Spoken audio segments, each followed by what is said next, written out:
स्वागत है आप लोग का यूपीपीएससी मेंटर ग्रुप पे।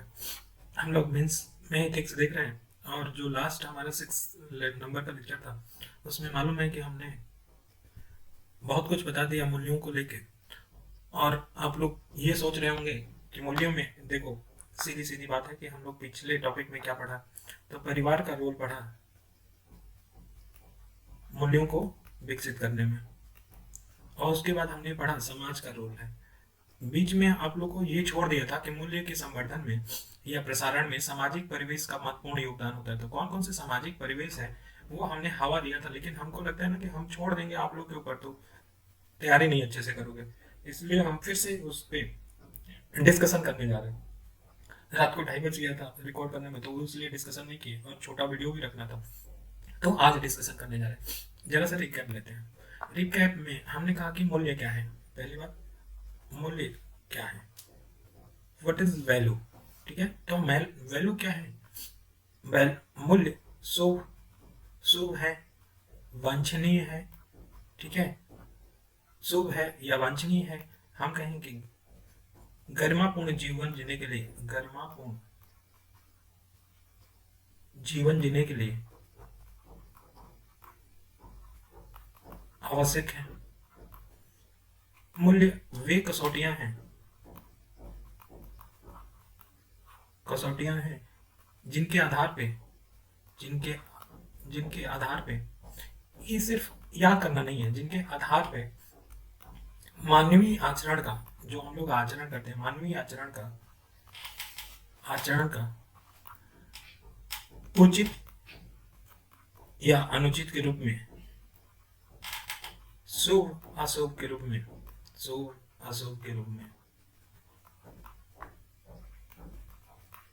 निर्धारित करते हैं या निर्धारण किया जाता है। फिर मूल्य क्या है, तो मूल्य नीति शास्त्र के सार तत्व है। मूल्य क्या है, तो मूल्य मानव के उद्देश्य एवं लक्ष्य प्राप्त करने की क्या है, मापदंड है। ठीक है ना, मानव के उद्देश्य और लक्ष्य प्राप्त करने के क्या है, मापदंड है। तो इस तरह से हमने मूल्य को डिफाइन किया था। फिर हम जरा सा और कहें, इसको और अच्छे से बताएं, तो इतनी बातें समझ गए मूल्य के बारे में। तो आपको ये नहीं कहेगा कि मूल्य होता क्या है। अब अक्सर होता है कि मूल्य के प्रकार की बात होता है कि मूल्य के कितने प्रकार होते हैं, तो हमने आपके ऊपर छोड़ दिया कि कौन सा रास्ता आप चूज करते हो। देखो, अथाह है एथिक्स में, कितना अपनी तरफ से लिख सकते हो वो जैसे मूल मार्गदर्शक के रूप में काम करते हैं, हमने लिखा ही नहीं, लेकिन वो भी है, मूल्य मार्गदर्शक है। अब मूल्य के प्रकार हैं, आप हम बता रहे हैं कि कितने स्लॉट में आप डिवीजन कर सकते हो, मतलब मूल्य के प्रकार को आप कितने टाइप से बता सकते हो सकता है आप बताओ कि साध्य मूल्य एक होता है, एक साधन मूल्य होता है। साध्य मूल्य एक, साधन मूल्य एक, सामाजिक मूल्य हो सकता है कि इसी में आप बता दो। दूसरा एक बता सकते हो कि व्यक्तिगत मूल्य होता है, व्यक्तिगत मूल्य होता है, और एक होता है सार्वजनिक मूल्य, सार्वजनिक मूल्य, या हम जिसको प्रेफर करते हैं सामाजिक मूल्य, आर्थिक मूल्य, ठीक है, राजनीतिक मूल्य, और पर्यावरणीय मूल्य, और प्रशासनिक मूल्य। ये में तो आप जिसको भी पसंद करो, जैसा टाइम है आप जैसा जिसमें लिखना चाह रहे हो, ये 3 गोला है, ये 3 गोला के लोगों में से किसी एक गोला को चुन लेना। ठीक है, और पता करना कि आप किस गोले के हो, वो पता कर लेना। तो मूल्य के प्रकार में हमने कहा था, अब सामाजिक मूल्य, आर्थिक मूल्य, राजनीतिक मूल्य, पर्यावरणीय मूल्य, प्रशासनिक मूल्य, कोई भला नहीं है जो समाज में यूज किया जाए। जैसे परस्पर प्रेम होना चाहिए, ठीक है, प्रेम होगा, विश्वास मूल्य है इसमें। फिर हम कहेंगे क्या, सम्मान मूल्य है, ठीक है, आदर मूल्य है, प्रेम हो गया, सहिष्णुता हो गया, सब काम आएगा किसमें, समाज में। आर्थिक मूल्य में क्या, आर्थिक मूल्य में क्या होना चाहिए, ट्रस्टशिप का सिद्धांत लगना चाहिए, ठीक है ना। आर्थिक मूल्य में क्या होना चाहिए, पारदर्शिता होना चाहिए, ठीक है, ईमानदारी होनी चाहिए, सत्यनिष्ठता होना चाहिए। राजनीतिक में क्या, जो राजनीतिक दर्शन बताए थे, पंथ निरपेक्ष, समाजवाद, लोकतंत्र, इतना तो लिख सकते हो।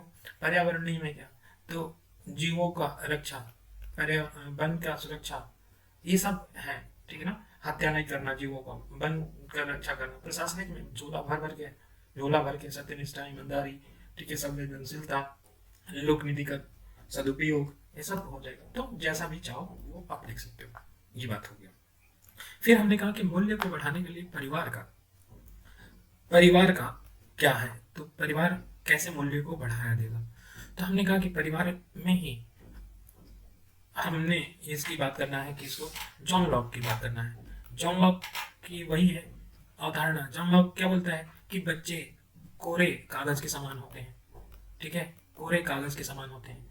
बच्चे निर्मल जल के समान होते हैं, जो भी यूज करो, निर्मल जल के समान होते हैं। बच्चे स्वच्छ जल के समान होते हैं, जैसा उसके ऊपर मन मस्तिष्क पे लिखोगे। ये जॉन लॉक ने ही बताया था, और जॉन लॉक ने ही ये बोला था कि जरा सा ध्यान रखना कि जॉन लॉक ने ही बोला था कि माता पिता क्या है, परिवार में पहले शिक्षक हैं। फर्स्ट शिक्षक कौन है, माता पिता। और पहला विद्यालय कौन सा है, विद्यालय है परिवार। इसीलिए परिवार, जॉन लॉक की बात हो गई, एक थिंकर की बात हो गई। परिवार की बात करेंगे तो कहेंगे कि अनुकरण और अनुसरण से सीखता है, ठीक है। फिर हम कहेंगे कि व्यक्तित्व का निर्माण, व्यक्तित्व, सच्चाई, ईमानदारी, सम्मान इत्यादि, ये पहले मूल कहाँ से सिखाए जाते हैं, ये यही परिवार से सिखाए जाते हैं, ठीक है ना। यहीं से परिवार से ही बच्चे का दशा और दिशा तय किया जाता है, किस दिशा में जाएगा। परिवार के ऊपर होता है, डिपेंडेंट होता है। परिवार क्या करेगा, दादा दादी क्या करेंगे, कहानियां सुनाएंगे। या कभी होता था, अब तो नहीं होता है, लेकिन पहले दादा दादी शाम को बच्चे चले जाते थे और उनके कहो स्टोरी, तो अच्छी अच्छी स्टोरी सुनाते थे, ठीक है। उनको पंचतंत्र पढ़ने को दो, रोचक कहानियां पढ़ने को दो, वहां से बहुत कुछ सीखने को मिलता है। तो परिवार हो गया। तो परिवार के अनुकरण, अनुसरण, ये वो जो भी है, भला आप सोच के परिवार में जो भी आप अपने इर्द गिर्द देख रहे हो, वो चीजें हैं। एक थिंकर जोड़ देना, जॉन लॉक का हो गया, भूमिका हो गया। लेकिन बात यहाँ आ रही है ना कि भूमिका में समस्याएं क्या है। समस्याएं ये है कि परिवार का विघटन होगा, और परिवार का विघटन के लिए हमने एक समस्या नहीं बताया। हमने कहा कि परिवार के मूल्यों का पतन हो रहा है, परिवार के मूल्यों का पतन हो रहा है।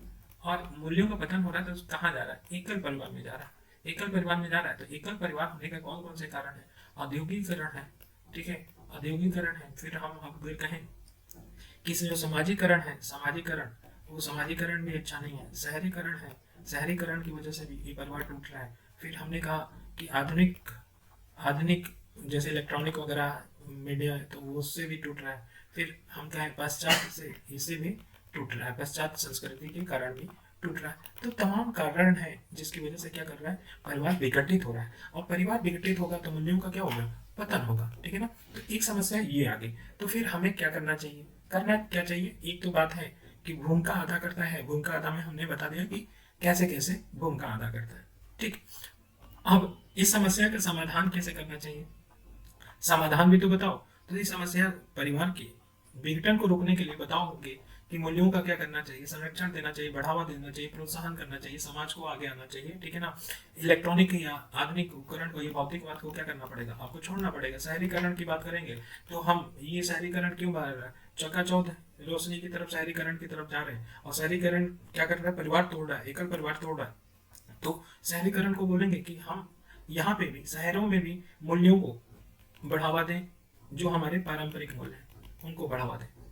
ऐसे हम बोल वचन कर सकते हैं। समाजीकरण में अच्छे संस्कृतियों का हस्तांतरण करें, जो कुप्रथाएं हैं उनको इग्नोर किया जा सकता है। समाजीकरण अगर अच्छा तरह से होगा तो ये बात है। तो ये परिवार की बात है। फिर हमने कहा समाज भी करता है, तो समाज की बात आ गई। तो समाज में देखो, समाज में क्या है कि समाज का सेक्टर है काम करने का। ये सामाजिक सेक्टर में काम करेगा, आर्थिक सेक्टर में काम करेगा, क्योंकि मानव से ही बना समाज है। आर्थिक सेक्टर में काम करेगा, प्रशासनिक सेक्टर में काम करेगा, राजनीतिक सेक्टर में काम करेगा, फिर ये आपका पर्यावरणीय सेक्टर में काम करेगा, ठीक ना। अब जरा सा देखो भूमिका, समाज की भूमिका। अगर हम सामाजिक क्षेत्र में काम कर रहे हैं, समाज है, और समाज के साथ मानो क्या कर रहा है, कोई व्यक्ति इंटरेक्शन कर रहा है, तो सामाजिक, अगर समाज अच्छा है और सामाजिक कार्य कर रहा है तो सामाजिक जो मैन इंटरेक्शन करेगा, उसका मतलब है कि अगर अच्छा मूल्य समाज में होगा तो आदमी में भी आएगा। मतलब परस्पर प्रेम बढ़ेगा, ठीक है, विश्वास बढ़ेगा, ठीक है, संप्रदायवाद नहीं आएगा, मतलब सहिष्णुता होगा, ठीक है, आर्थिक में क्या, भ्रष्टाचार नहीं होगा।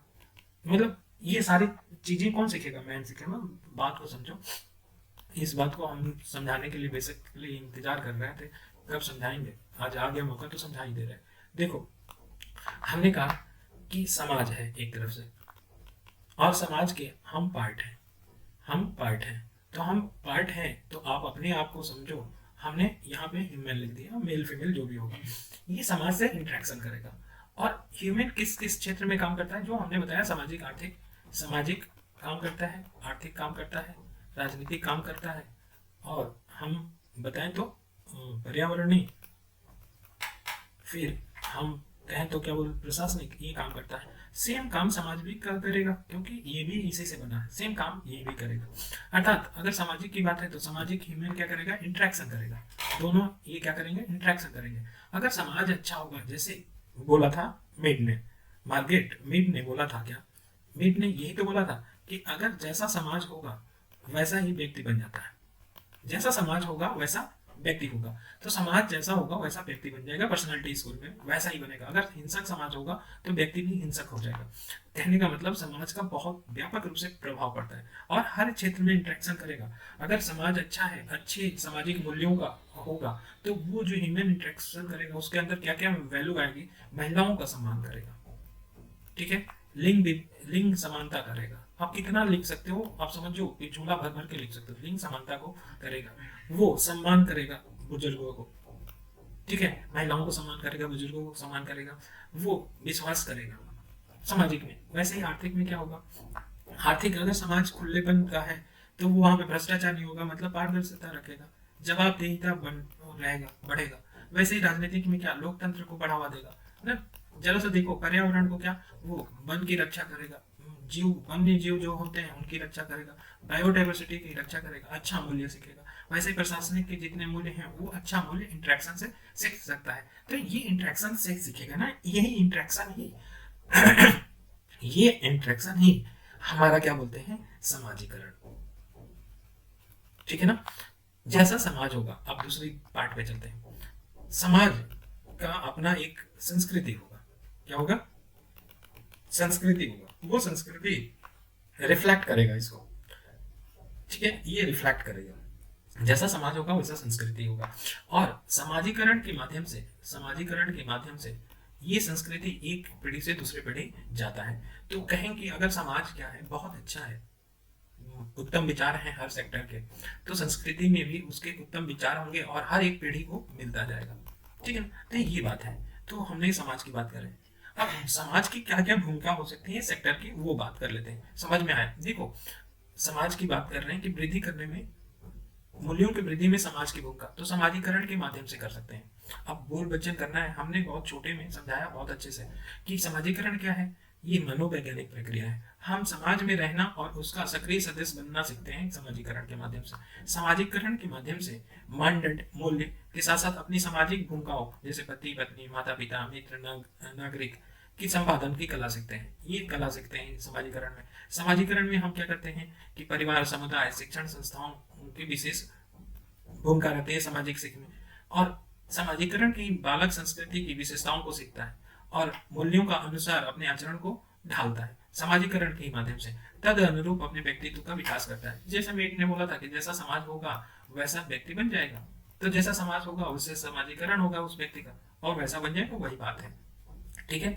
अगर समाजीकरण क्या हो गया, नकारात्मक हो गया, तो दुष्परिणाम क्या होगा, बाल अपराधी हो जाएगा। अब झोला भर के हर एक सेक्टर में भरूं ना, कि हर एक सेक्टर में समाज अगर अच्छा, अगर खराब होगा तो केवल यहाँ पे हम सामाजिक तो नहीं देखेंगे ना, हर एक दुष्परिणाम आपको देखने पड़ेंगे, सामाजिक, आर्थिक, राजनीतिक, सब देखने को पड़ेंगे, ठीक है।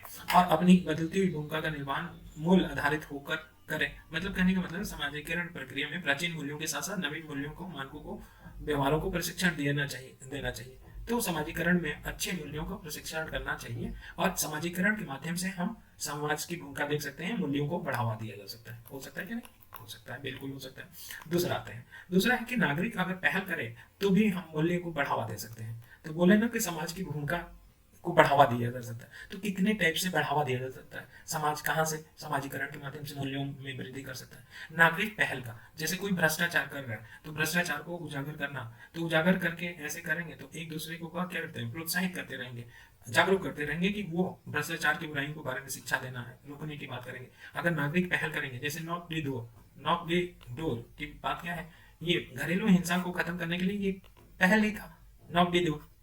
तो इस नॉक दी डोर से जो भी नॉक करने जाएगा, हिंसा हो रही होगी, इसका मतलब उसको पता है कि महिलाओं का सम्मान क्या चीज होता है।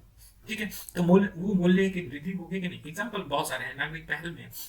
नागरिक पहल में क्या है, अब देखो, नागरिक पहल में एक तो नॉक दी डोर हो गया, दूसरा क्या है, नन्हे किलकारियां किलकारियां हो गया।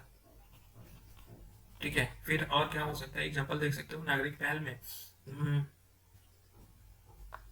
एक आध और याद रख लेना, जो भी नागरिक पहल का भी याद नहीं आ रहा, जब आगे आएंगे तो हो सकता है बता दें। तो नागरिक पहल के द्वारा भी किया जा सकता है। सिविल सोसाइटी भी बहुत इंपॉर्टेंट रोल अदा करता है मूल्यों को वृद्धि करने में। तो ये सामाजिक है ना, सामाजिक है। सिविल सोसाइटी क्या होता है, तो देखो यहाँ बड़ा सिंपल लैंग्वेज में सिविल सोसाइटी को बोला गया कि इसके अंतर्गत एनजीओ, सहकारी संस्था होते हैं, कोऑपरेटिव, महिला, मजदूर, किसान आदि संगठनों का समुदाय समुदाय आधारित संगठन, अन्य संगठित समूहों का समुच्चय होता है। मतलब इसमें सब आ जाते हैं, एनजीओ, सहकारी, महिला, मजदूर, किसान, जितने संगठन है वो सब सिविल सोसाइटी के पार्ट आते हैं, सिविल सोसाइटी के पार्ट हैं। आधारित संगठनों का क्या है, समुच्चय है। ये क्या करते हैं, राजनीतिक, सार्वजनिक नीति और संपूर्ण समाज को अपने क्रियाकलापों से प्रभावित करते हैं। ये राजनीतिक से लेकर सार्वजनिक नीति और संपूर्ण समाज के अपने क्रियाकलापों को क्या करते हैं, सिविल सोसाइटी प्रभावित करते हैं। और साथ ही साथ आप सभी नागरिकों को अधिकाधिक स्वतंत्र देने की वकालत करते हैं, स्वतंत्रता देने की वकालत करते हैं सिविल सोसाइटी। तो देखो सिविल सोसाइटी क्या कर सकता है, ये जितने संघ है ना, संगठन बनते हैं और जन सामान्य के लोग होते हैं, जन सामान्य लोग होते हैं, जैसे सेल्फ हेल्पिंग ग्रुप है, हमने बताया था, एनजीओ है, ठीक है, कोई भी संगठन बनते हैं जन सामान्य द्वारा, वो सिविल सोसाइटी है। या जन सामान्य के लोग एक जगह एकत्र होकर जो भी करेंगे वो नागरिक समाज बोला जाता है। ठीक है ना, तो ये बात समझ में आया। और ये क्या करेंगे, ये जन कल्याण के लिए हमेशा काम करेंगे। अगर मजदूर आंदोलन करेंगे तो जाहिर सी बात है कि उनको वेजेस अच्छा नहीं मिल रहा है, वेतन अच्छा नहीं मिल रहा है, इसलिए वो आंदोलन कर रहे हैं। अगर किसान आंदोलन कर रहे हैं, जैसे 3 एक्ट आया था, कृषि एक्ट, उन तीनों के खिलाफ किया था, तो इसका मतलब कि कुछ न कुछ इनके हित प्रभावित हो रहे हैं। तो सरकार के ऊपर तो कहीं ना कहीं वो सरकार को वापस लेना पड़ा, 3 एक्ट, कृषि एक्ट जो तीनों थे, लेना पड़ा। तो ये कहीं ना कहीं बात करता है ना, ऐसे कोई भ्रष्टाचार करे, कोई भी करे, तो अन्याय करे, तो हम करेंगे कि ये जितने मजदूर हैं या सिविल सोसाइटी लोग हैं वो पार्टिसिपेट करते हैं। ये बात को समझ में आना चाहिए। और ये क्या करेंगे, मूल्यों को वृद्धि करेंगे, जैसे भ्रष्टाचार को उजागर करेंगे। ठीक है ना, अगर कोई ऐसा है कि भ्रष्टाचार को उजागर करेंगे, जैसे कोई पारदर्शिता की कमी है, जैसे एग्जाम्पल लेते हैं कि एक एनजीओ है परिवर्तन नाम की, कहाँ पे है, दिल्ली में। इन्होंने आरटीआई का प्रयोग किया था, आरटीआई का प्रयोग किया था। क्यों, क्योंकि भ्रष्टाचार हो रहा था और भ्रष्टाचार को उजागर किया था। जो जनता के लिए आवंटित थी चावल, गेहूं, तेल खुले बाजार के लिए इन्होंने बेच दिया था, जबकि ये देना था लोगों को, तो ये उजागर किया था परिवर्तन। तो ऐसे बहुत सारे हैं सिविल सोसाइटी जो काम किए होंगे, एक आध एग्जाम्पल याद रखना हो या न्यूज में रहता है तो वो यूज कर सकते हैं, परिवर्तन को यूज कर सकते हैं आप। ठीक ना, सिविल सोसाइटी में भ्रष्ट आचरण को सुधारने हेतु सरकार पे क्या किया जाता है, दबाव बनाया जाता है। शिक्षा देके भ्रष्टाचार को कम किया जा सकता है। सिविल सोसाइटी ऑडिटिंग करके भ्रष्टाचार को रोक सकता है, संसाधनों को। तो सोचो कि सिविल सोसाइटी जो भी वर्क कर रही है जनता के हित में कर रही है, और जनता के हित में कर रही है, सार्वजनिक हित में कर रही है, तो सार्वजनिक हित के जो मूल्य हैं उन मूल्यों को क्या करेगा, बढ़ावा देगा। इसलिए सिविल सोसाइटी भी क्या है, पार्ट है और मूल्यों को बढ़ावा देता है। अब क्या किया जा सकता है इनकी भूमिका बढ़ाने के लिए, सिविल सोसाइटी को और ताकतवर बनाने के लिए, इनकी भूमिका और बढ़े, तो क्या करना चाहिए। तो हम करें कि भ्रष्टाचार के घटनाक्रमों पर सोसाइटी को और शिक्षित बनाना चाहिए। जितने लोग हैं जन सामान्य लोगों को शिक्षित करें कि भ्रष्टाचार हो रहा है, जागरूक करें, और सत्यनिष्ठा में नैतिकता, वचनबद्धता को बढ़ाना है। तो इनमें क्या करेंगे, सत्यनिष्ठा, वचनबद्धता वगैरह बढ़ाएंगे तो भ्रष्टाचार रोका जा सकता है। जन सामान्य लोग को पता होगा कि ना लेंगे ना देंगे। ठीक है, तो रोका जा सकता है ना। तो इनकी भूमिका है क्या, जागरूक करना, क्योंकि सब लोग तो नहीं जानते, जो पढ़े लिखे हैं वही जानते हैं। ठीक है, फिर सरकारी कार्यक्रमों पे निगरानी करना, तो सरकारी कार्यक्रम जो भी चल रहे हैं, हमने सोशल ऑडिटिंग की बात ही की, यही लोग करते हैं, जन सामान्य लोग ही ऑडिट करते हैं, लेखा जोखा का जांच करते हैं, भ्रष्टाचार को रोकने के लिए या संसाधनों का अच्छे उपयोग करने के लिए। ठीक है, तो इनके जितने सरकारी कार्यक्रम पे निगरानी रखने के लिए सिविल सोसाइटी को क्या करना चाहिए, अब आमंत्रित करना चाहिए। फिर रेडियो, समाचार पत्र, दूरदर्शन के माध्यम से सरकार या निजी क्षेत्र द्वारा प्रायोजित लोक शिक्षा और जागरूकता अभियान का पहल करना चाहिए। तो ये लोगों को ही जागरूक करना है, चाहे रेडियो के माध्यम से, समाचार के माध्यम से, चाहे किसी भी मीडिया के थ्रू। ठीक है, राष्ट्रीय और स्थानीय स्तर पे नियमित अंतरालों पे समस्याओं का विचार करने और सभी की भागीदारी को लिप्त करते हुए परिवर्तनों को के सुझाव देने के लिए सत्यनिष्ठा की कार्यशालाएं और लोक सुनवाई की आयोजन करना। इतना बोल बच्चन करने का मतलब नहीं है। हम लोग अपने अगर बीकेडी में देखें तो बड़ा सिंपल है, क्या करना चाहिए जन सामान्य लोग में। तो देखो, क्या अगर जन सामान्य लोग जागरूक होते, उन्हीं को हम सिविल सोसाइटी बोलते हैं, अगर जागरूक होते तो क्या भ्रष्टाचार होता है, उनके क्षेत्र पे पुल गिर जाता, नहीं होता। तो पहले बात क्या करना है, शिक्षित करना है, और दूसरा क्या करना है, जागरूक करना है। ठीक है, शिक्षित और जागरूक किस माध्यम से करें, मीडिया से, चाहे प्रिंट मीडिया हो चाहे वो मीडिया है, उससे जागरूक करें। दूसरी बात, इनकी भूमिका क्या करें, सोशल ऑडिटिंग में बढ़ा दें। सोशल ऑडिटिंग में भूमिका बढ़ा देंगे तो जो भी हमारा लोक निधि आ रहा है उसका क्या होगा, सदुपयोग होगा। ठीक है, निगरानी करेंगे, जांच करेंगे, तो ये भी हम करना चाहिए, भूमिका में आगे आना चाहिए। फिर हम क्या करें कि इनका जो भी अगर नीतियां बनानी है, नीतियां कोई बनानी है, तो नागरिक समाज का जरूर इनमें रोल होना चाहिए। नागरिक समाज को, जन सामान्य लोग से पूछो कि भैया क्या चाहिए तुमको, कैसा करना है, ठीक है ना, तो वो नीतियां बनाने में इनका रोल ले सकते हैं। ठीक है, नीतियों बनाने के लिए, कार्यक्रम बनाने के लिए हम इनको पार्टिसिपेट कर सकते हैं, भागीदारी बना सकते हैं, ऐसा हमें करना चाहिए। तो ये बातें समझ में आई। सिटीजन चार्टर भी कर सकता है, सिटीजन चार्टर के माध्यम से भी हम मूल्यों में वृद्धि कर सकते हैं या सामाजिक मूल्य में वृद्धि किया जा सकता है। सिटीजन चार्टर क्या है, तो एक घोषणा है, और घोषणा क्या करता है, सेवा देने के लिए। अगर ये सेवा अच्छा नहीं देगा तो फिर कहाँ जाएंगे, शिकायत पे जाएंगे। तो अगर सेवा नहीं दे रहा, जो भी कंप्लेन करेगा, शिकायत, इसका मतलब वो बंदा जागरूक है या मूल्यों से परिपूर्ण है। ठीक है ना, तभी वो जाके शिकायत कर रहा है। ठीक, तो इससे भी पारदर्शिता वगैरह की बढ़ावा दिया जाता है, तो ये भी एक माध्यम है। सिविल सोसाइटी, मीडिया झोला भर भर के देगा। मीडिया क्या करेगा, लोगों को योजनाओं के बारे में बताएगा, ठीक है, कार्यक्रम के बारे में बताएगा। ठीक है, क्या भ्रष्ट नीति है, भ्रष्ट पे किसी को जेल हुआ तो वो भय दिखाएगा। ठीक है, अगर अच्छा काम किया तो क्या किया, पुरस्कार दिखाएगा, मीडिया दिखाएगा, तो वो पुरस्कार दिखाएगा तो वो मूल्य बढ़ेगा। फिर अब जो खराब काम करते हैं, मतलब दुर्दशा वाला काम होता है, जो गंदे काम करते हैं, बुरे काम करते हैं, उसका रिजल्ट भी बुरा होता है, तो वो भी दिखाते हैं, मीडिया वाले ही दिखाते हैं, चाहे मीडिया प्रिंट मीडिया हो चाहे जो भी हो। ठीक है, लोगों को जागरूक करते हैं, लोगों को अपने अधिकार के बारे में बताते हैं। ठीक है, तो ये सारी चीजें मीडिया करता है। इतनी बात समझ में आए कि योजना बताएंगे, नीतियों के बारे में, भ्रष्टाचार को उजागर करेंगे, वो भय दिखा के, भ्रष्ट को क्या क्या मिला, जेल मिला, क्या हुआ, भय दिखा के मूल्यों को, समाज में मूल्यों को क्या बढ़ाएगा। तो ये समाज मूल्यों को वृद्धि कर रहा है कि नहीं, मीडिया के माध्यम से भी किया जा सकता है। मीडिया की कमियां भी हैं, लेकिन मीडिया में ऐसे सामुदायिक रेडियो भी हो सकता है, लोक कथाओं को भी दिखा के करते हैं, लोक कथा, संगीत और मनोरंजन दिखा के भी मीडिया वाले बढ़ावा दे सकते हैं। एग्जाम्पल और दे सकते हैं, केलू सखी कहाँ पे, ये कर्नाटक में किया गया था। ये निरक्षर ग्रामवासी महिलाओं को सूचना और ज्ञान तक पहुंचाने की रखा गया था। ये कुंजल पंजे कच्छजी है, ये कच्छ क्षेत्र में है। ये महिलाओं को क्या कर रहा था, सशक्तिकरण का काम कर रहा था। और यहीं पे सत्यमेव जयते देखो दिखाया गया था। तो टीवी पे सत्यमेव जयते, जो अच्छे अच्छे काम थे, हर एक टॉपिक पे अच्छे अच्छे कामों को देख के इससे मूल्य वर्धन ही किया जा रहा था। तो ऐसा एग्जाम्पल मीडिया के लिए है। सोशल ऑडिटिंग में हम कह रहे हैं कि सोशल ऑडिटिंग में ये भ्रष्टाचार को उजागर करने के लिए किया जा सकता है। फिर तो भ्रष्टाचार मतलब पारदर्शिता को बढ़ावा देगा, तो पारदर्शिता मूल्य होगा, जवाबदेही मूल्य को बढ़ाएगा। ठीक है, इस तरह से ये मूल क्या करेगा, बढ़ाएगा ना। जब ये मूल बढ़ाएगा, इसका मतलब समझ में आ रहा है। ठीक है, अब ये सामाजिक लेखा जोखा कर सकता है। अब जरा सा देखो कि यूनिवर्सल एक्सेप्टेंस, सार्वजनिक सर्वसम्मति बनाना। जैसे अगर भ्रष्टाचार को खत्म करना है, तो भ्रष्टाचार को खत्म करने के लिए हमें क्या करना होगा, पूरे समाज को एक साथ आना होगा, सर्वसम्मति बनाना होगा। तो ये सर्वसम्मति बनाने की बात क्या हो सकता है, इसके द्वारा भी कोई चीज को प्रॉब्लम है या मूल्य को बढ़ा के समाप्त किया जा सकता है, ये भी एक बात है। फिर सामाजिक सोशल कैपिटल, सोशल कैपिटल क्या है, यही हमारी सामाजिक पूंजी है कि हम जन्म के समय में, विवाह के समय में, या किसी की मृत्यु हो गया तो मृत्यु के समय में, या कोई आपदा आ गया उस आपदा के समय में लोग, अगल बगल के पड़ोसी लोग क्या करते हैं, हेल्प करते हैं, मदद करते हैं, और जो लोग हेल्प करते हैं वही आपकी सामाजिक पूंजी है। तो सामाजिक पूंजी भी हमको कहीं ना कहीं मूल्य को बढ़ावा देने में काम करती है। ठीक है।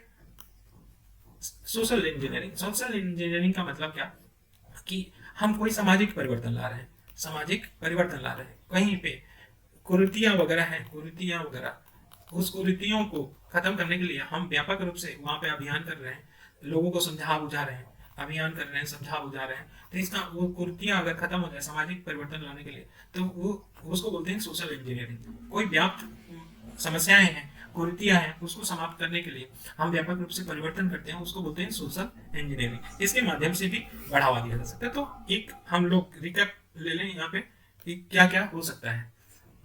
रिकैप ये है, देखो भाई, समाज की हमने बताया भूमिका होता है, तो कैसे कैसे माध्यम क्या है, समाज कैसे कैसे माध्यम के द्वारा मूल्यों को वृद्धि कर सकता है। तो माध्यम है, माध्यम क्या है, समाजीकरण।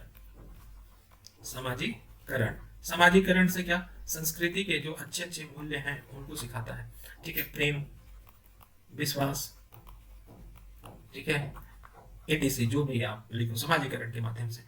ठीक है, सोशल या सामाजिक पहल की वजह से, सामाजिक पहल के माध्यम से कर सकते हैं। जैसे हम कहें ना, knock the door, knock the door की पहल था, इस माध्यम के द्वारा भी हम क्या कर सकते हैं, मूल्यों को बढ़ा सकते हैं। फिर हम कह रहे हैं कि नागरिक समाज, नागरिक समाज भी अच्छे अच्छे मूल्यों को बढ़ावा दे सकता है। नागरिक समाज कर सकता है, जैसे 3 कृषि कानून को हटाने के लिए कृषक, ठीक है, अगर मजदूरों पे अत्याचार हो रहा है तो मजदूर आंदोलन,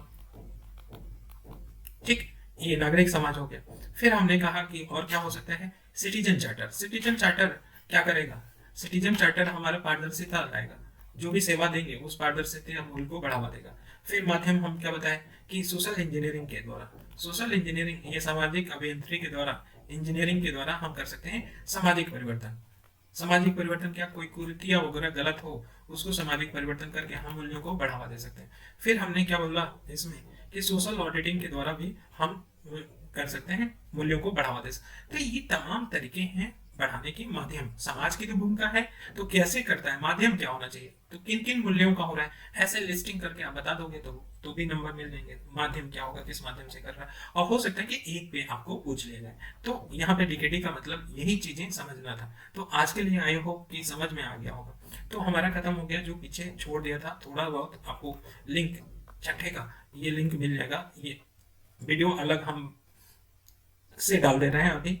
नेक्स्ट अब से हम क्या करेंगे, हमको 4 पीपीटी बढ़ाने में, जो 4 लेक्चर में खत्म होना चाहिए, ये 6 प्लस ये आज का जा रहा है, एक डिकेडी 7 या 8 लेक्चर के करीब लग गए। ठीक है ना। तो सिर्फ हम ये चाह रहे हैं कि आप लोग का अच्छे नंबर आए और समझ में आए, क्योंकि याद नहीं करना है ये चीजें, कोई भी चीज। ठीक है, तो चलिए आज के लिए बस इतना ही रखते हैं। इसको हम अभी अपलोड कर देंगे, तो 6 के बाद ही देखना है इसको, 6 के बाद। ठीक, ये 6 का है एक्सटेंशन है तो वो, ठीक। चलिए, स्वागत है आप लोग का यूपीपीएससी मेंटर ग्रुप पे। हम लोग एथिक्स देख रहे हैं, और एथिक्स में हमने इससे पहले जो लेक्चर लिया था उसको थोड़ा समझाने के लिए तो कम हो गया, तो उसमें हम तीसरा डायमेंशन जो बच जा रहा है उसको ज्वाइन कर दे रहे हैं। ठीक है ना। अभी जो इसके साथ पीछे हम बोल दिए कि फिर से बाद में डिस्कशन करेंगे, ये करेंगे, लेकिन उसमें कम टाइम है तो इसको भी इंक्लूड कर रहे हैं वीडियो को, और समग्र रूप से पूरा हो जाएगा। क्या कि हमारा ये टॉपिक है ना कि मूल्यों को बढ़ाने में परिवार, समाज और इस शैक्षणिक संस्थानों का भूमिका। जो शैक्षणिक संस्थान है ये अभी कवर करेंगे, परिवार और समाज पहले कवर कर चुके हैं। ठीक है, तो इसको देख लेते हैं। तो ये हमारा टॉपिक क्या हो जाएगा, क्लियर हो जाएगा। और फर्स्ट टॉपिक में एक थिंकर है, ठीक है, मूल्यों से जुड़े थिंकर, वो उसको 5th में ही इंक्लूड कर दिया जाएगा। तो जाहिर सी बात है कि आपका फर्स्ट यूनिट अब खत्म हो जाएगा इसको देखने के बाद। और अच्छे से समझ के किए हैं कि फर्स्ट यूनिट से सबसे ज़्यादा क्वेश्चन ट्रिकी बन सकते हैं। जब तक हम नहीं समझे रहेंगे ना तो क्वेश्चन सॉल्व नहीं कर सकते हैं, जब तक आत्मसात नहीं करेंगे। और इसके लिए मैंने बहुत टाइम लिया, इतना टाइम लेना नहीं है, क्योंकि इस बैच से हमें सिलेक्शन दिलाना है, तो आपको रटा होना चाहिए। ठीक, तो देखो मूल्य विकसित करने में शैक्षणिक संस्थाओं की भूमिका क्या है। इसके लिए सबसे बड़ी बात इंपॉर्टेंट, हमारे राष्ट्रीय शिक्षा नीति में क्या कहा गया है, ये पॉइंट हूबहू याद रखना चाहिए कि हमारे बहुवर्गीय मतलब बहुत विविधता पाया जाता है, बहुजातीय है, बहुत धर्मीय समाज है, में शिक्षा को सर्वव्यापी बनाना चाहिए। ऐसा क्या बोला है राष्ट्रीय शिक्षा नीति में? बोला गया कि हमारे बहुवर्गीय, बहुजातीय, बहुधर्मी समाज में शिक्षा को क्या बनाना चाहिए, सर्वव्यापी बनाना चाहिए। और शाश्वत मूल्यों को प्रोत्साहित करना चाहिए, जो शाश्वत मूल्य हैं उनको प्रोत्साहित करना चाहिए, ताकि भारतीय जन में राष्ट्रीय एकता की भावना बढ़े। और संकीर्ण जैसे संप्रदायवाद है, धार्मिक अतिवाद है, हिंसा है, अंधविश्वास है, भाग्यवाद है, उसको समाप्त किया जा सके। तो सीधी सीधी टॉपिक में हम कहें कि अगर राष्ट्रीय शिक्षा नीति में क्या बोला गया है, तो हमको विविधता को ध्यान रखते हुए, इसने बोला राष्ट्रीय शिक्षा में अपनी लैंग्वेज में बोलो कि विविधता को ध्यान रखते हुए, विविधता को ध्यान रखते हुए, विविधता कितना बहुजातीय, बहुधर्मिक, बहुवर्गीय है, विविधता को ध्यान रखते हुए हमें क्या बनाना चाहिए, सर्वव्यापी शिक्षा बनाना चाहिए। शिक्षा को क्या बनाना चाहिए, सर्वव्यापी बनाना चाहिए। दूसरी बात है कि इसमें बोला गया कि जो शाश्वत मूल्य हैं, शाश्वत मूल्य को क्या करें, शाश्वत मूल्य को बढ़ाएं। ठीक है, प्रोत्साहित करें। क्यों बढ़ाएं? इसलिए बढ़ाएं कि एकता और अखंडता हमारे भारत का अखंडता सुरक्षित रहे, एकता अखंडता सुरक्षित रहे। अर्थात संकीर्ण जो मानसिकता है, अर्थात संकीर्ण मानसिकता से दूर रहे, संकीर्ण मानसिकता से दूर रहे। और संकीर्ण मानसिकता क्या है? संप्रदायवाद, धार्मिक अतिवाद, हिंसा, अंधविश्वास, इन सब से दूर किया जाए या समाप्त किया जा सके। ये राष्ट्रीय नीति में कहा गया है, ये सीधे सीधे आप अपने लैंग्वेज में लिखोगे। ठीक है ना। और उन्होंने ये बोला कि जब हमको संप्रदायवाद को खत्म करना है, यहीं से बहुत सारे आंसर मिलेगा आपको, देखने का, पढ़ने का नजरिया अलग होगा। देखो कि यहीं से मिलता है कि राष्ट्रीय शिक्षा, नेशनल एजुकेशन पॉलिसी में ये बोला गया कि अगर संप्रदायवाद, धार्मिक अतिवाद, हिंसा, अंधविश्वास और भाग्यवाद को समाप्त करना है तो हमें कैसा होना चाहिए, वैज्ञानिक अभिवृत्ति, वैज्ञानिक अभिवृत्ति की तरफ साइंस एटीट्यूड होना चाहिए, अभिवृत्ति। ठीक है, समानता, समानता, पर्यावरण संरक्षण, पर्यावरण संरक्षण, लोकतंत्र, लोकतंत्र, स्वतंत्रता, स्वतंत्रता, समानता, बंधुत्व, बंधुत्व भी बोल दो, समाजवाद, समाजवाद। ठीक है, धर्मनिरपेक्षता या पंथ निरपेक्षता, पंथ निरपेक्षता आदि मूल्यों को क्या करना चाहिए, शिक्षा देना चाहिए, मूल्यों की शिक्षा देना चाहिए। शिक्षा सभी स्तरों पे देना चाहिए, सभी स्तरों पे कर दो, प्राइमरी, प्राइमरी सेकेंडरी और टर्सरी। ठीक है ना, प्राइमरी और सेकेंडरी और विश्वविद्यालय स्तर तक करना चाहिए। वैज्ञानिक अभिवृत्ति को बढ़ावा देना चाहिए, समानता को, पर्यावरण संरक्षण को, लोकतंत्र को, स्वतंत्रता, बंधुत्व, समाजवाद, पंथ निरपेक्ष आदि मूल्यों को सभी स्तरों पे क्या करना चाहिए, बढ़ावा देना चाहिए, जरूरी करना चाहिए। तो ये हमारा जो संकीर्ण मानसिकता है वो दूर होगा। कौन बोल रहा है? नेशनल एजुकेशन पॉलिसी ही बोल रहा है, इसलिए हमें हमेशा याद रखना है। अब देखो कि शैक्षणिक संस्थाएं, शैक्षणिक जो संस्थाएं, विश्वविद्यालय है, ठीक है ना, विद्यालय है, उनके विभिन्न प्रकार के सांस्कृतिक एवं पारिवारिक वातावरण से छात्र आते हैं और उनको समझने और परस्पर अंतर्क्रिया करने का अवसर प्रदान करती है।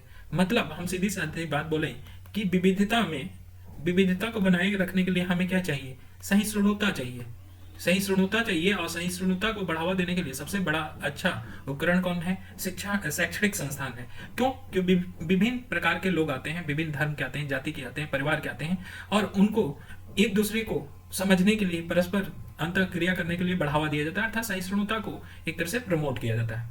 ठीक है ना। दूसरी बात है कि शैक्षणिक संस्थानों में व्यक्तित्व का निर्माण किया जाता है। यहाँ पे केवल ऐसा नहीं है कि सब्जेक्ट पढ़ा दिया तो खत्म हमारा काम, बल्कि इसमें क्या हो जाता है, मूल्य परक या वैल्यू से जुड़े हुए जानकारी दिया जाता है। ठीक है, और ये जान जाओ कि नैतिक शिक्षा की बहुत लोग चाहते हैं कि नैतिक शिक्षा हमेशा इस विद्यालय में दिया जाए, जिसके समर्थक हमेशा रविंद्रनाथ टैगोर ने किया है, महात्मा गांधी ने किया है, इन सब लोगों ने किया है।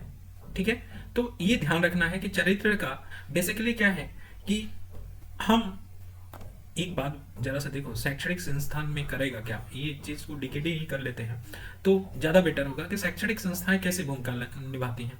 तो एनईपी की बात तो जो बोला था वो बोला, अब शैक्षणिक संस्थाएं कैसे एजुकेशन इंस्टीट्यूशनल कैसे भूमिका निभाती हैं शैक्षणिक संस्थाएं। तो देखो ये क्या करती हैं, परस्पर परस्पर प्रेम, ठीक है, और समझने की बात आता है, परस्पर प्रेम और अंतर क्रिया कराती हैं, अर्थात विविधता के लिए ये मूल्य देती हैं सामंजस्य का, सहिष्णुता का ये देते हैं, जो कि हमें घर पे नहीं मिलता है। वहां पे ऐसा नहीं होता, विविधता लोगों को नहीं, अपने परिवार से इंटरेक्शन होता है। ये क्या कहता है ना, डायमेंशन खोलता है। स्कूल क्या करता है, डायमेंशन देता है। परिवार क्या है, मोनोटोमस हो जाता है। परिवार क्या है, मोनोटोमस, जैसा आपका विचारधारा है परिवार का वैसा ही रहेगा। लेकिन यहाँ एजुकेशन में आके डायमेंशन मिलता है। तो हम ये भी कहें कि यहाँ पे बच्चों को क्या मिलता है, आयाम मिलता है। आयाम, व्यापक आयाम बोल दे, यहाँ पे क्या बोले, व्यापक आयाम मिलता है। अब व्यापक आयाम क्या, हर एक सेक्टर में मिलता है, हर एक सेक्टर में, इसमें खेलकूद भी शामिल कर लेना। ठीक है, व्यापक आयाम मिलता है, बहुत चीजें सीखने को मिलती है। फिर ये व्यक्तित्व का निर्माण करता है, ठीक है। यहाँ पे विचारधारा में डिफरेंट टाइप का विचारधारा पढ़ाया जाता है, और विचारधारा से लोग परिचित होते हैं, उसमें से किसी एक विचारधारा को चुन लेते हैं। तो विचारधारा का मूल्यांकन यहाँ पे होता है, मूल्यांकन किया जाता है। ठीक है, नैतिक चरित्र को बढ़ावा दिया जाता है, यहाँ पे नैतिक चरित्र को बढ़ावा दिया जाता है। ठीक है, तो इन सारे चीजों से होता है, और ये विद्या से ही विनय प्राप्त होता है, इस अवधारणा पे चलती है, काम करती है।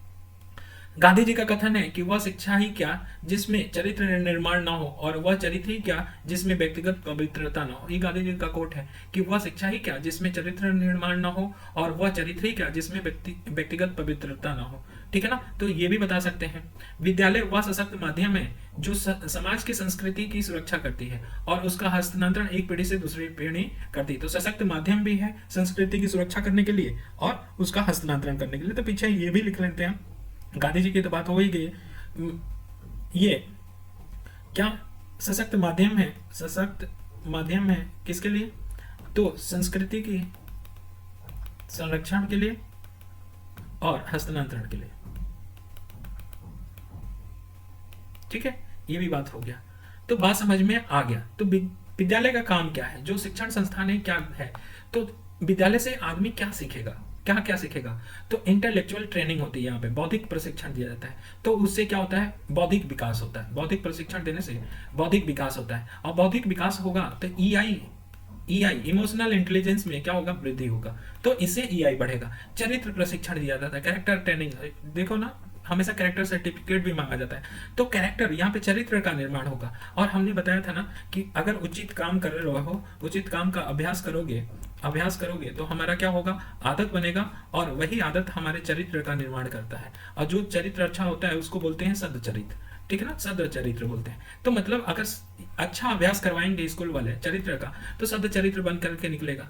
ठीक है ना, साथ ही सामुदायिक जीवन का प्रशिक्षण होता है, ट्रेनिंग इन कम्युनिटी लाइफ। कि सामुदायिक जीवन का प्रशिक्षण का मतलब कैसे, कि समुदाय में 10 लोग हैं और 10 तरह के लोग हैं, डिफरेंट टाइप के, कौन कैसा खाता है, कौन कैसा रहता है, कौन किसका क्या कैरेक्टरिस्टिक है, वो सब चीज को घुल मिल लेते हैं। जैसे याद करो कि हम लोग का जब इंटरवल होता था तो 4 दोस्त बैठते थे, 4 या 8 दोस्त बैठते थे, अपना अपना टिफिन खोलते थे। उसके मान लो कि कोई पंजाबी दोस्त है तो उसके घर से पराठा आया होगा कोई गुजराती दोस्त है तो वहां से हो सकता है कुछ गुजराती में आया होगा। ठीक है, हम यूपी के हैं तो हो सकता है हम पूर्वांचल के हैं, हमारे यहाँ से बाटी वगैरह बन के हम लोग एक एक ट्रांसफर करके सब मिलके खा लेते थे। मतलब कि यहाँ पे देखो कितना अच्छा है कि सामुदायिक जीवन का प्रशिक्षण यहीं पे मिल रहा है। सामुदायिक जीवन का कि पंजाबी कैसे रहते हैं, ईसाई कैसे रहते हैं, गुजराती कैसे रहते हैं, जो भी है उनका जीवन का प्रशिक्षण यहीं पे मिलता है। अच्छा, देशभक्ति की भावना यहीं से आता है, विद्यालय से ही हमें सिखाया जाता है सेंस ऑफ पैट्रोनिज्म। कैसे कि देखो, जब भी 15 अगस्त होता है, 26 जनवरी होता है, तो वहाँ पे भाषण देने के लिए या कुछ करने के लिए खेल कूद या कुछ भी आयोजन किया जाता है स्कूल में, तो उसको एक त्यौहार के रूप में मन मस्तिष्क में बैठा देता है कि भाई ये कुछ चीज़ है। और उस दिन भाषण में देखो तो भाषण में सब लोग सुभाष चंद्र बोस के नाम लेंगे, हैं, गांधी जी का नाम लेंगे। ये सब भाषण में क्या क्या किए, अच्छे अच्छे लोगों का नेतृत्व का पहचान कराएंगे कि कैसे उखाड़िए, जो मतलब थोड़ा सा वो विध्वंस वाला में होगा, भगत सिंह का बात करेगा, ठीक है ना। मतलब सोचो कितने तमाम लोगों का बात करेगा और एक एनर्जी सा आ जाता है देशभक्ति का लेके, ठीक है ना। स्वास्थ्य और सफाई प्रशिक्षण, हेल्थ और सैनिटेशन ट्रेनिंग इसमें दिया जाता है। हम लोग के यहाँ तो हम लोग तो गांव में पढ़े हैं, तो गांव में क्या होता था, तो गांव में कि जैसे कि सैटरडे को डिसाइड किया गया था और बड़ा सा फील्ड था। अब ससुर हम लोग क्या करते थे, वो लास्ट पीरियड होता था, छुट्टी उसके बाद था, लास्ट पीरियड में इस फील्ड में जो भी एक क्लास के लड़के आज तुम लोग का होगा स्वच्छता सिखाया जाएगा, इस फील्ड में बैठा देते थे लाइन से। और जो भी कंकड़ पत्थर होता था ना, चुनते हुए इस इंड से उस इंड तक जाते थे और इकट्ठा करते थे। जब ये काम खत्म तो छुट्टी। तो ये बात हमने इसलिए बताया कि ये स्कूल में सिखाया जाता है, विद्यालय में सिखाया जाता है। विद्यार्थियों को रचनात्मक कार्यों द्वारा अनुभव प्राप्त कराना होता है। जैसे कि लैब हो गया, लैब में रचनात्मक काम करेंगे, कोई रोबोट बना लिया, कोई केमिकल बना लिया, कोई मतलब अच्छा रचनात्मक काम करने के लिए प्रशिक्षण दिया जाता है। लर्निंग के लिए वातावरण उत्पन्न किया जाता है।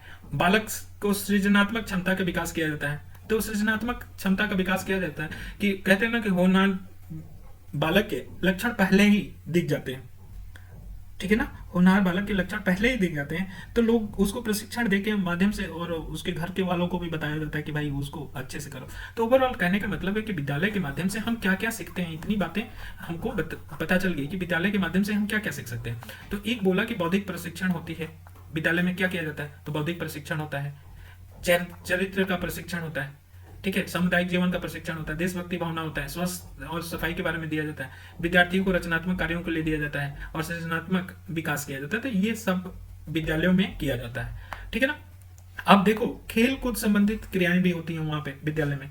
तो इतना काम तो हमने बता दिया कि ये होता है। इसके अलावा भी विद्यालय में क्या होता है, किसके माध्यम से मूल्यों को बढ़ाया जाता है, ये सारे माल थे कि इससे मूल्य विकसित किया जाता है।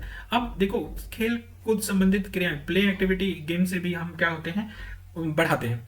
क्या होता है कि अगर कोई गेम खेल रहा है तो गेम से कौन कौन से लक्षण मूल्य मिलते हैं हमें, तो शारीरिक और मानसिक, पहली बात है शारीरिक और मानसिक कुशलता होती है, मानसिक स्वस्थ रहता है। अगर कोई खेलकूद करता है तो स्वास्थ्य का पहली बात है इसमें होता है। इसमें गेम के माध्यम से सहयोग हम लोग सीखते हैं, एक दूसरे को कैसे सहयोग करना है, गोल मारना है तो एक दूसरे को पास करते हुए जाएंगे, ठीक है, सहयोग है। व्यवस्था देखेंगे, व्यवस्था की तुम भाई आगे से खेल फील्ड में, फॉरवर्ड खेल या बैकवर्ड खेल, ऐसा फील्ड में फुटबॉल में बोला जाता है, तो व्यवस्था होता है। फिर से सहनशीलता इसमें सिखाया जाता है। सहनशीलता जैसे बार बार में कोई क्या होता है ना कि तुम गोल मारने जा रहे हो, फुटबॉल में गोल मारने जा रहे हो तो इधर से कमेंट आता है कि अबे ये देख तेरा जूता पलट गया, अबे देख तेरा जूता फट गया, तो ये होता है गोल मारने से भटकाया जाता है। तो यहाँ पे सिखाया जाता है कि सहनशीलता, सहनशीलता कैसा है।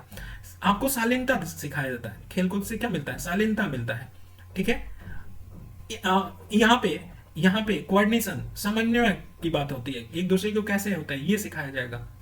और ये इसमें ये भी होगा कि जैसे आप जीत गए तो घमंड नहीं करना है, बल्कि आपको शालीन रहना है। तो ये सब गेम से हमारा कैरेक्टरिस्टिक आता है, क्या, शारीरिक मानसिक स्वास्थ्य, सहयोग, व्यवस्था, हमारा सहनशीलता, शालीनता, ठीक है ना, घमंड ना होना, ऐसा चीज उसको रोका जा सकता है प्लेग्राउंड से, ठीक।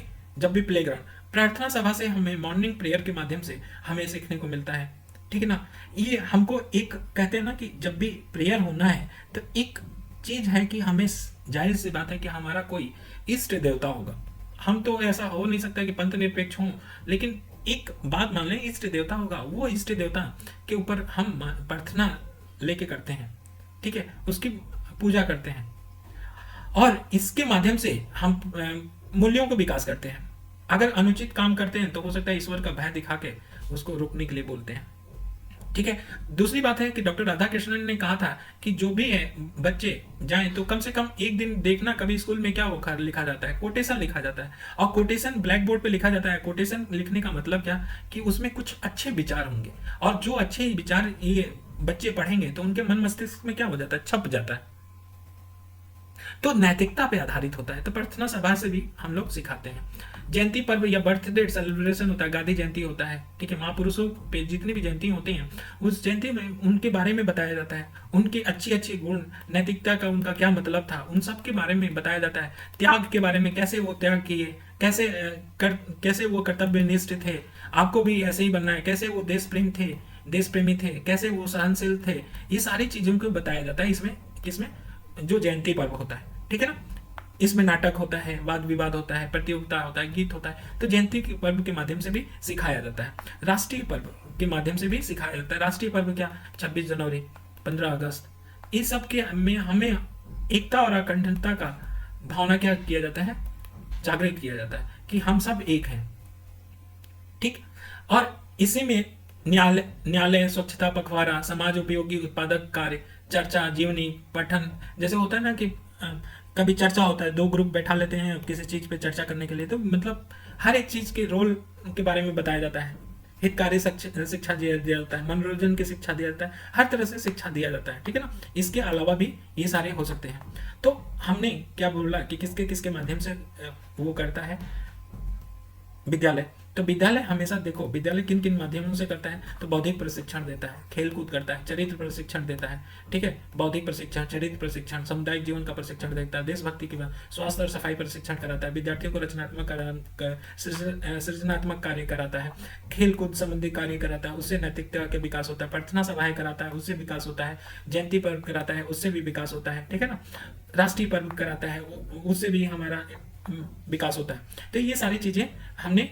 अब विश्वविद्यालय शिक्षा आयोग का सुझाव क्या था, यूजीसी का क्या है कि सभी शिक्षण संस्थाओं का प्रारंभ कैसे होना चाहिए, प्रार्थना सभा के द्वारा होना चाहिए, और साथ में 2 मिनट का मौन रखें, 2 मिनट का मौन रखने के लिए। दूसरी बात है, स्नातक वर्ष के प्रथम वर्ष, द्वितीय वर्ष और तृतीय वर्ष में छात्रों को क्रमशः भारत के विभिन्न धर्मों का प्रमुख नेताओं, विभिन्न धर्मों के नेताओं और साहित्य और धार्मिक समस्याओं का व दर्शन का ज्ञान कराया जाए। ये यूजीसी बोला है, तो ये भी कोट कर सकते हो कि सभी शिक्षण संस्थाओं में प्रार्थना सभा द्वारा हो और स्टार्ट और 2 मिनट का मौन रखने की बात है। ये भी बहुत चीजें सिखाता है। और साथ ही उसने बोल दिया है कि साहित्य, धार्मिक समस्याओं और दर्शन का ज्ञान कराने की बात कहा, ठीक है। तो ये भी यूजीसी का है, तो ये यूजीसी का कोट याद रख सकते हो, बोल सकते हो। धार्मिक एवं नैतिक शिक्षा की समिति का सुझाव क्या था, तो ये क्या सुझाव था, इससे हमें अब उतना नहीं लिख सकते, लेकिन हाँ ये भी सुझाव दिए हैं नीति में, इसको भी हम नहीं लिखेंगे। शिक्षकों की भूमिका क्या है, तो सुकरात ने क्या बोला था कि जिस प्रकार एक दाई गर्भस्थ शिशु को सुरक्षित रूप से बाहर निकालती है, उसी प्रकार शिक्षा के माध्यम से व्यक्ति के मानस में निहित क्षमता को पूर्णता को बाहर प्रकाश में लाता है। कितनी बड़ी बात बोली थी सुकरात ने, ये बात आप लोग को मन मस्तिष्क में बैठना चाहिए कि सुकरात की टीचर वो होता है, सुकरात ने बोला कि टीचर वो होता है जैसे कि दाई की जैसे होता है, कि जैसे गर्भस्थ शिशु को सुरक्षित रूप से बाहर निकालती है, वैसे ही शिक्षक एक विद्यार्थी को उसके निहित जितनी क्षमताएं हैं, पूर्ण उसका कैपेसिटी है, उसको बाहर प्रकाश में कौन लेके आता है, वो शिक्षक लेके आते हैं, ठीक है ना। ये बात समझ में आना चाहिए। समस्याएं क्या है, समस्याएं रिलेटेड क्या है इससे, तो समस्याएं देखो भाई, अभी भी धार्मिक कट्टरता, सांप्रदायिक दंगे होते हैं, तो शिक्षा में भी ऐसा देखने को मिलता है। वैमनस्य से प्रेरित होते हैं, हिंसा, अत्याचार, धर्मों की बौद्धिक, तार्किक, निष्पक्ष, सर्वांगीण, समीक्षात्मक, मूल्यात्मक दृष्टिकोण से विवेचना नहीं होता है। इन सब की कमी अभी भी शैक्षणिक संस्था में भी देखा जाता है, ठीक है ना। यह समाज में होते रहते हैं, या कभी स्कूल में भी इसके प्रभाव पड़ते हैं, ये बात समझ में आ रहा है। तो ये समस्याएं हैं। संस्कृति से जोड़ने वाले भी एक्टिविटी कराया जाता है, जैसे सरदार वल्लभ भाई पटेल की 31 अक्टूबर को क्या बनाया जाता है, एकीकृत भारत की संकल्पना की है। उसमें क्या किया जाता है, कभी नॉर्थ और साउथ का दो बच्चे आएंगे, एक साथ मिलेंगे, एक साथ बात करेंगे, एक साथ खाएंगे, ठीक है ना। एक भारत श्रेष्ठ भारत वाला जो कहानी है यहाँ पे, तो संस्कृति जोड़ने वाली भी एक्टिविटी कराई जाती है। ये बातें ध्यान में होना चाहिए। तो अब हम इस चीज को बता दिए हैं, और लास्ट में हम 2020 का एनपी 2020 का एनईपी का 2020 का क्या लाभ है, इससे क्या फायदा मिलेगा, उसका डीकेडी करेंगे। डीकेडी करने से पहले हम थोड़ा सा इसका डीकेडी कर देते हैं कि विद्यालय या शैक्षणिक संस्था द्वारा हमें क्या चीज मिलता है। तो देखो, हमें बुद्धि का विकास किया जाता है, चरित्र का विकास किया जाता है, सामुदायिक जीवन के बारे में बताया जाता है। हमें रचनात्मक कार्य किया जाता है। सृजनात्मक सृजनात्मक विकास किया जाता है। ठीक है। खेल कूद के माध्यम से बहुत कुछ सिखाया जाता है। क्या? तो कोऑर्डिनेशन, समन्वय, ठीक है, सहभागिता, ठीक है, सहनशीलता, ईआई, ठीक है, ईआई सिखाया जाता है। यहाँ पे टीम टीम स्पिरिट सीखने को मिलता है। यहाँ पे हमें क्या सीखने को मिलता है? सहनशीलता हो गया, शालीनता जैसे मूल्य सीखने को मिलता है। यहाँ पे सम्मान करने जैसा मूल्य सीखने को मिलता है। यहाँ पे खेल कूद से हमें और क्या मिलता है? और बहुत सारी चीज़ें मिलती हैं, लेकिन हम बोल दिए हैं, ठीक है ना। और व्यवस्था कैसे करना है, वो व्यवस्था करने को भी मिलेगा। यहाँ पे अनुशासन देखने को मिलता है, अनुशासन। तो ये इतने सारे खेल कूद से हमें मिलते हैं। तो कभी खेल कूद पे भी आ जाए तो ये सारी चीज़ें हो सकता है आप लिख भी लोगे तो कोई बात नहीं है। हम तो यही सिनॉप्सिस का ही तरीका बता रहे हैं। तो खेलकूद हो गया, खेलकूद के माध्यम से किया जा सकता है। फिर हम क्या कहते हैं? पर्व मनाते हैं। पर्व कितने तरीके से हो सकता है? महान व्यक्तियों के पर्व हो और राष्ट्रीय पर्व हो, इनका मनाते हैं। फिर हम क्या करते हैं? प्रार्थना सभा करते हैं। प्रार्थना सभा के द्वारा भी हम लोग सीखते हैं। और एक दूसरे की संस्कृति को सीखने की बात कराते हैं। जैसे 31 अक्टूबर की बात हम कहें, एक भारत श्रेष्ठ भारत वाली कहानी, ठीक है ना। तो इस तरह के माध्यम से हो सकता है। लेकिन समस्याएं क्या है? समस्या ये है कि अभी भी संप्रदायवाद, क्षेत्रवाद जैसी समस्याएं हैं, देखने को मिल जाता है स्कूल में, ठीक है ना।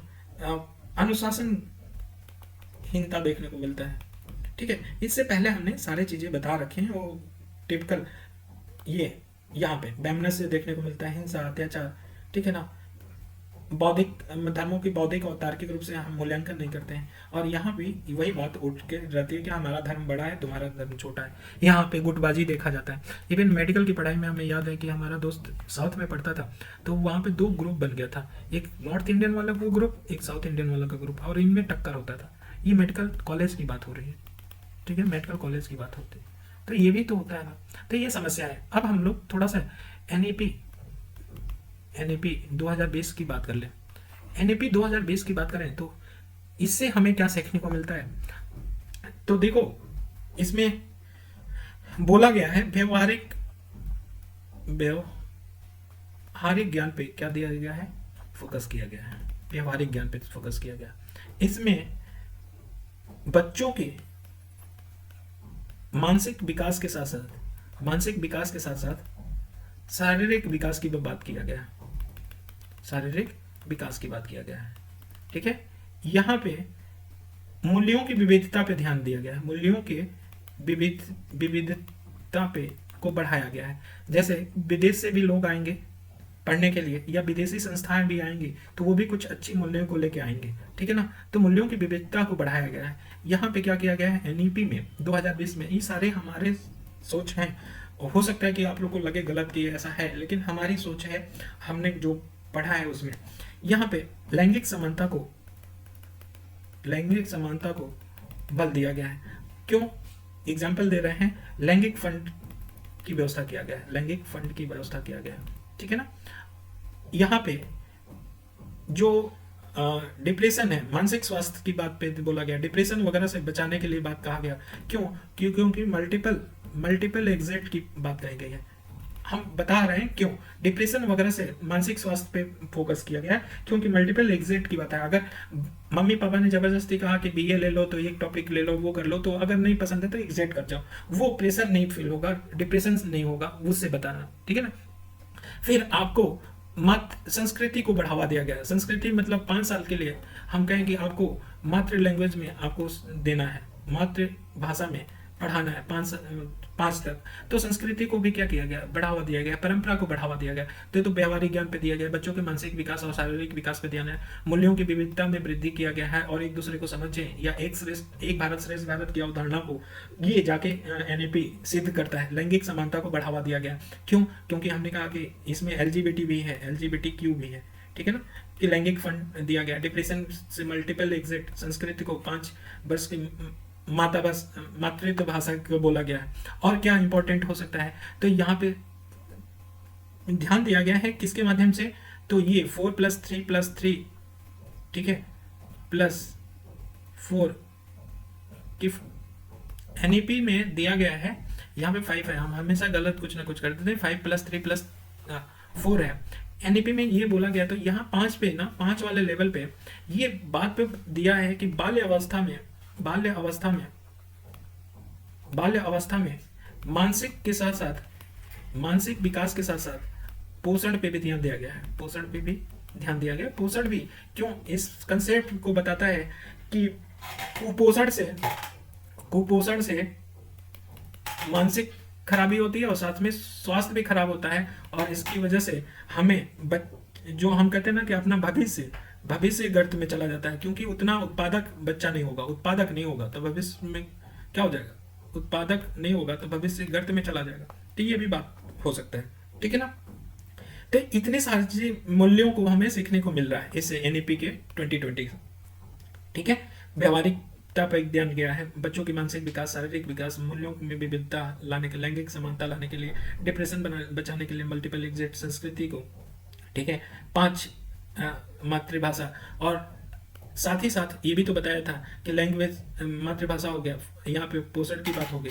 फिर ये भी तो बोला गया खेलकूद को बढ़ावा दिया जा रहा है, और खेलकूद को बोला गया है कंपोनेंट, मनोरंजन के साधन के रूप में बोला गया कि अनिवार्य है। तो खेलकूद को बढ़ावा देने के लिए वो सारे मूल्यों को लिख जाना, जो मूल्य हमने लिखा है पहले, तो उसको भी बढ़ावा दिया जा रहा है। तो ये सारे एनईपी 2020 के फायदे हो सकते हैं, अगर क्वेश्चन पूछा जाए तो बता सकते हैं। तो आज के लिए बस हमारा इतना ही रहा।